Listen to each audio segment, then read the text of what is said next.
ఈరోజు topic 7th యూనిట్లో ఉన్న పాయిజనింగ్ గురించి, symptoms and treatment of organophosphorus so on. So first organophosphorus poisoning.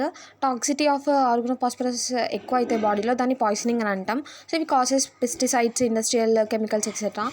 ఏం చేస్తుందంటే ఆర్గనోపాస్పరస్ అసిటైల్ కొలినెస్టరేజ్ అన్న ఎంజైమ్ని ఇన్హిబిట్ చేస్తుంది. అప్పుడు ఏమవుతుంది, ఇది చేంజ్ అవ్వాలనుకున్న ఫామ్కి చేంజ్ అవ్వకుండా అసిటైల్ కొలైన్ అక్యుములేషన్ ఏర్పడుతుంది బాడీలో.